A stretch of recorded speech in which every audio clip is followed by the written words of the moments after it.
Channels Television and Chevening Alumni Association of Nigeria today put together a roundtable of panelists and special guests of economists, industry and financial experts and research analysts to discuss the state of Nigeria's economy viewed through the mirror of the 7.3 trillion naira 2017 budget as presented last week by President Muhammadu Buhari. The president tagged the new year budget one of recovery and growth. The guests examined the present state of the economy, the 2017 budget, and the economy beyond the 2017 budget proposals and intentions. These are some of the panelists' viewpoints. One of the things that we've not been doing well as a nation from 1998, after the military left, is actually to use the budget as an instrument for fiscal reform. In the past, under the military, soon after the announcement of the budget, there will be Finance Miscellaneous Act provisions that will be enacted that will deal with customs issues, tax issues, and all of that. And every year, it's a standard, it's a global best practice. After your budget, there must be changes to your tax laws. That has not happened in Nigeria. The last time we amended a tax law was in 2007, 9 years ago. But the whole world has moved on. If you look at Nigerians are scared about hearing change in tax law. Well, it's not necessarily increase in tax. It's about improvement in administration. Once you mention tax change. Well, but we have to live with the reality. We have to pay taxes. I mean, taxes are certain as debt, and without the government cannot fund its expenditure. In a few seconds, yes. What would you like to see in the changes in the tax law? First is, I would like to see improvement in the administration of tax laws. I'm using technology. We need to leverage on technology, to improve our revenue collection. Again, we'd like to see the FRS and the state tax agencies to actually broaden the tax base by getting companies in the informal sector, doing businesses, moving lots of money to come into the tax net. And also for individuals as well, to also be paying their taxes. I mean, under the tax policy, we are meant to move from direct to indirect taxes, focusing more on consumption, because there's a higher yield and there's lower cost of collection of taxes. So those at the high level, some of the reforms that we need to implement in the tax system. In the current circumstances that Nigeria is, given the misery index of 52% and the somewhat disequilibrium position between the interest rate that could encourage people to save and therefore invest, one wonders where and how the government intends to fund the deficit part of it that they ascribe to be sourced from the local market. We're looking at somewhere around 1.2 trillion naira to be sourced from the local market. In the last 2-3 auctions of the bonds, clearly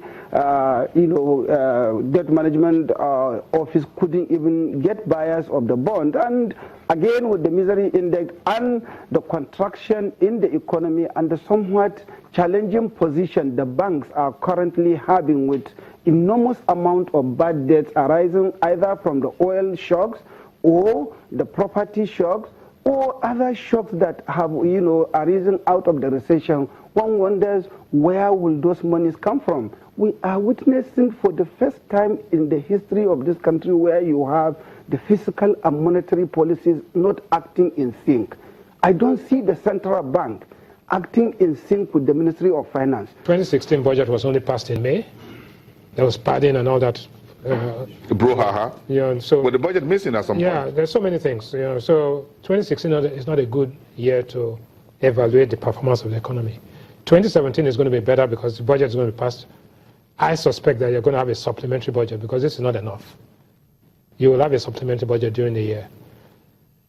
Oil production will go, you see, to get back to growth, right? Once oil production, you get that 500,000 barrels back, you're already in positive growth, right?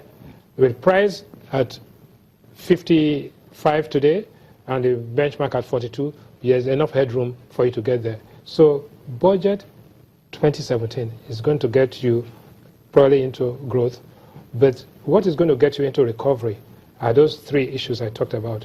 Bringing down the interest rates so that your debt service burden is not killing, right?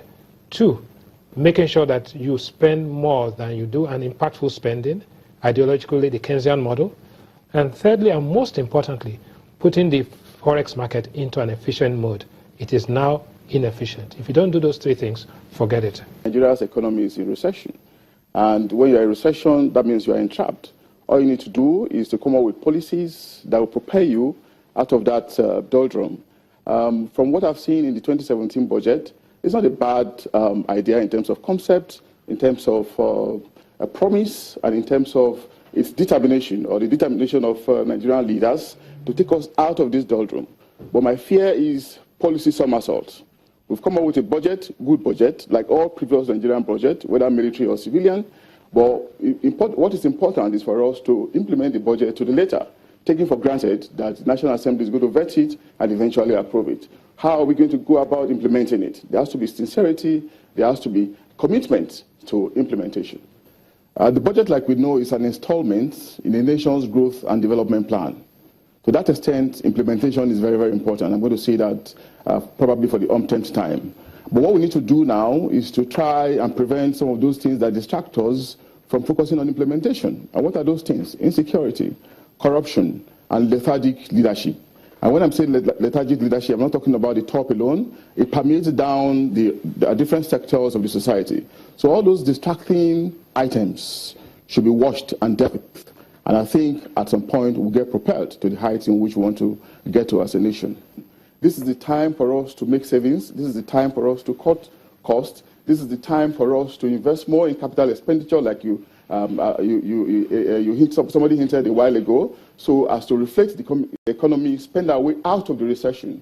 And if this is actually the time to do all that, it is definitely, again, the time for us to cut off wastes and not create room, for looting, so to say.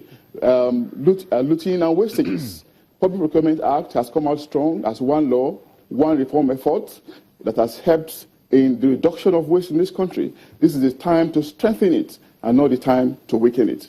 So essentially, back to your question, I'm interested in us spending more on ministries, departments, and agencies with huge budget outlays, with heavy capital projects. That's all right, because we've been told by the economists with you there that is the only way in which we can reflect the economy, trigger some multipliers, and bring up and improve productivity and efficiency in the system. We pay little attention to identifying the exact impacts of those budgets. So if I look at the 2016 budget, for example, which is still in progress, it is quite difficult to come to a view.